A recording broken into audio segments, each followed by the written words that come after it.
What's up, Boundless family? I'm Brittany. And I'm Trey. And we are Boundless Journeys with BJW. We wanted to take some time today and do a Q&A for you guys. We got so many questions on our last video from viewers from New Zealand, Australia, Scotland, Africa. I mean, we got all around the world views and questions from all over. And we just want to thank you all so much for watching our video and engaging with us and asking the questions and taking the time to comment and like. We really, really appreciate it. So we wanted to hop on here and answer some questions that we got. A lot of the questions had a common theme. So instead of going through one by one and commenting on each one with the same type of answer, we wanted to go ahead and do a Q&A so that you can all tune in and get the answers to the questions that you have. Yeah. If you do have additional questions or want to know anything else, make sure you drop a comment below. Make sure you like our video and subscribe to our channel. And we're going to go ahead and get into the Q&A. I can't say anything else. So this first set of questions that we're going to answer is around the measurements, the weight, and how we move our house around. We got a lot of questions about that. So first, we're going to talk about the weight of our house. So our house comes in somewhere roughly around 21,600 pounds. And that's, I took it across the scale, an official scale, at, I think it was Love's truck stop. However, it wasn't dry weight. I mean, it was, we had you know, a lot of stuff in there already. So I didn't actually get the weight measurement with it being completely empty. So it probably comes in, I don't know, maybe a little bit less. Next question is around the measurements. What does our house measure? How long is it? How tall is it? How big is this house? Okay. So when it comes to the size of our house, again, we wanted to make sure say that again. Make sure we had enough space to be able to comfortably move around, be able to go in separate spaces when we needed to, relax and just have some restful time on our own. We decided to go with a 40-foot gooseneck trailer. It's once we finished the construction on it, because of the two overhangs, we got a foot overhang in the front and in the back. It's 42 feet long. We wanted maximum space in the loft, so we decided to go right at the 13'6" mark. That would give us enough height in the loft to where we can, you know, pretty much stand up, bend over a little bit, and still have the height we wanted in all the first floor areas. That is what we prioritize because that's where we're gonna live mostly, is on the first floor. So that was our priority.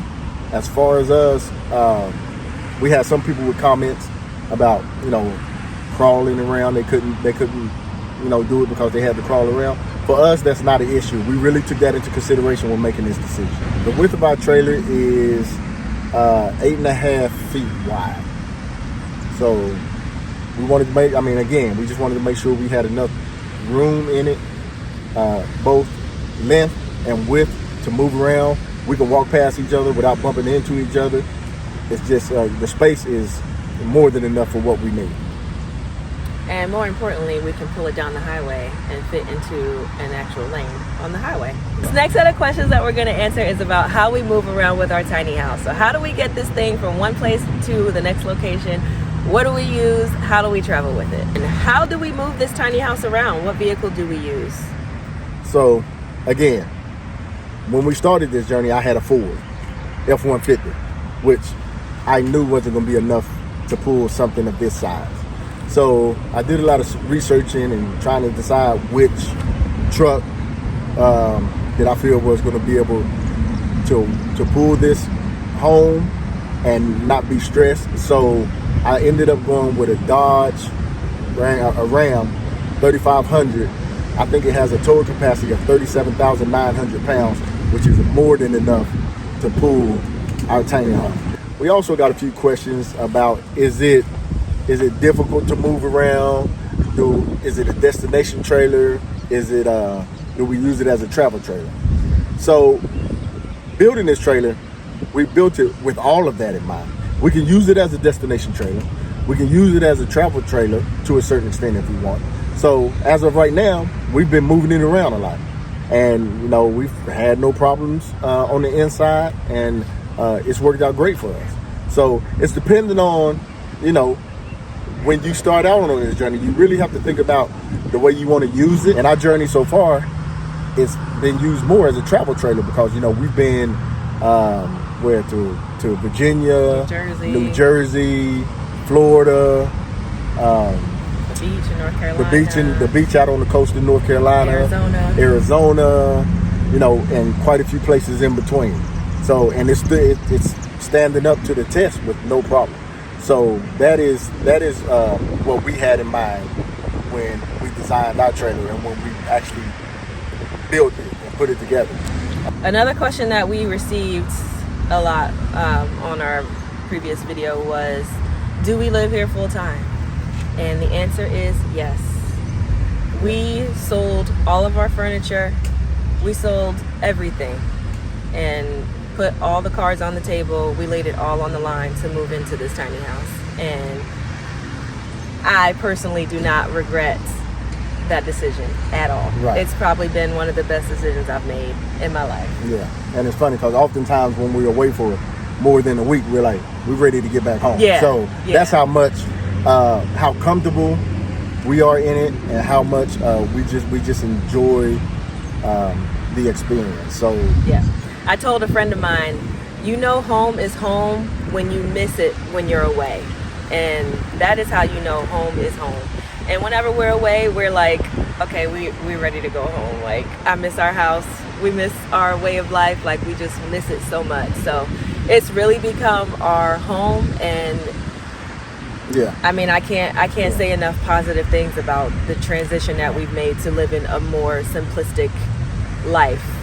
And, you know, when you're taking on this journey of tiny home living, whether it's in a van, whether it's in an RV, whether it's in a tiny house on wheels, you have to really, really commit to it. You have to know that this is something that you want to do.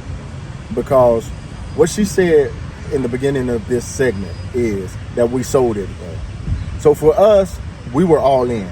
We didn't want to have furniture and stuff sitting in the storage unit that, you know, if things get hard down the road, we'd be like, well, you know, we can go ahead and get an apartment, which we can always decide to get out of it and just, you know, rebuild our life in a you know, traditional type of house. But we wanted to get rid of everything so that that kind of wouldn't be an option. And it's, for us, you know, it's been great. It's been great. And again, like she said, I wouldn't do it any other way. I wouldn't do it anyway. So yes, we are full timers and loving it. We're full timers and loving it, and you know. Now that's not to say it doesn't come with its challenges, because it does. I mean, there's always ups and downs to anything that you do in life. So of course there's great times and there's some challenging times too. Yeah, but you get that in the traditional house as well, though. Yeah. You know, you have mechanical problems, you have structural problems, you have whatever. So it's really no different than that. What it comes down to is a more affordable lifestyle. It's if you want to call it a more kind of transient lifestyle, but in a good way. Just the cultural things you get to do that otherwise you wouldn't do if you were in a traditional house, and you know, just the things that you're exposed to by traveling around the country. You know, if you really think about it, most of us in our lifetime only see a small percentage of the United States. This allows us to get out and explore things that we would never explore, and I think it's going to help make our children more well-rounded and more cultural. So we love it. And we don't have any house debt. We are debt-free. Debt-free. Well, not completely debt-free, but when it comes to our house, we have no mortgage. We don't make payments on it. It is completely paid for. So yes, that eases a lot of the financial burden that I'd say probably 80+% of America has, is this mortgage. Yeah. We don't have that. And it's just such a freeing experience. It's such a freeing feeling knowing that we don't owe anybody for our house. It's ours and it's paid for, and it's amazing. The next question we will address is, did we build it ourselves? Short answer to that question is yes. With the help of family and friends. Due to Trey's previous injuries with his prior military service, we were not able to completely build the whole thing ourselves, But we did recruit some family and friends to help, and we also had a couple contractors come out for things like plumbing and electric and things like that. And to kind of break that down a little bit further, the friends and family that we used, they were not skilled tradesmen in the construction field, but because of my knowledge, I was able to impart to them and show them along the way how everything is to be put together, how everything is designed to be able to withstand the rigors of being on the road. So it really came in, without them, this wouldn't have been possible. So, lots of love and thanks to my friends. I mean, it's just a blessing to have friends that you can depend on like that. Now, as far as bringing contractors in, the only thing I really brought contractors in and paid for was the propane, because I didn't want to mess with the propane. Outside of that, I have one of the best electricians in the world. We started running the wire for all the electricity, but due to a time crunch, I felt like I needed to bring my good friend in. His name is Jason. He's in Wendell, North Carolina. He services the Raleigh, all of that area. If you need some residential or commercial work done, let us know. And if you need it done in that area, let us know. I can get in touch with him. He is phenomenal, and he's quick. You're not going to be, if he promised you it's going to be done in the day, it's not going to take him 4 days to do it. So, just reach out to us and let us know if you need to have any work done. And also, Mr. Holder, many thanks to Mr. Holder. He let us use his land. He gave us his wisdom and his knowledge, because this is one of the wisest, most influential men in my life at this stage in my life. So without Mr. Holder, again, none of this would be possible. All right, so we saved this one for last. This is the big one. The number one question that we got is about our baby's room and how we're going to ensure that he's safe with the knee wall there. Of course, we know babies, they get older, they start climbing, they want to explore, they want to jump off of this and jump onto that. So we have gotten that question a lot, and we want to make sure that we address that, because safety is our number one priority. We always make sure that we are keeping our little ones safe. That is first and foremost in anything that we do. So I'll let Trey kind of take it away. Okay, so we appreciate all the questions. If you have any other questions, please, don't hesitate to drop it in the comments below. But to answer the question is, from the beginning, we knew that we were going to do something above the knee wall to keep him from falling over. The reason it isn't up there now, because we knew we had time, and the number one thing to me as a builder is I want something that's going to flow with the design of the home. I don't just want to do make a knee-jerk decision in the style and the look of what we put up to create that safety barrier. So we've already actually built the door. I made a door for it, so the door is installed, and now it's just narrowing down the type of safety barrier we want above the knee wall. We're just trying to see what some of the stuff that we're deciding to, but yeah. So we planned all along to have that. Rest assured that our child safety is our top priority. A lot of what we do is centered around his safety, his growth, exposing him to different cultures. So in this tiny journey, and in so many ways, it's all about him. It's all about giving him the best childhood possible, without boundaries, or without what we call a boundless childhood. Yeah. So rest assured that the safety of what goes above that knee wall has always been at the forefront of our mind. So we will be building something for that pretty soon. This whole tiny house journey for us is designed to be boundless.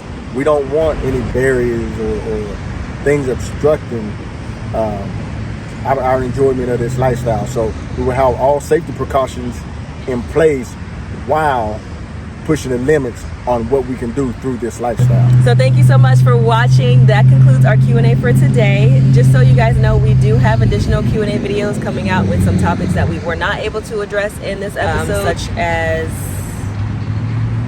wait, what? such as setting up play spaces for Bryce, and we got some questions what we about use for power, what type of power we use. Is it solar? Is it a generator? Who's the maker of our toilet? And where did we buy it from? I mean, we have so many more questions that we're not able to get to in this particular video, but we will be addressing in the future. So thank you all for tuning in. That concludes our Q&A video, and we want to thank our Boundless family for watching and for sticking with us. All the support all that the you support. gave us. We really appreciate it. And our motto here at Boundless Journeys with BJW is dream big, be boundless, dare to live, and embrace the journey. Boundless family, if you see us out, come up and say hi to us. You know, thank you for embracing us again, and everybody be safe. See you next time. Bye.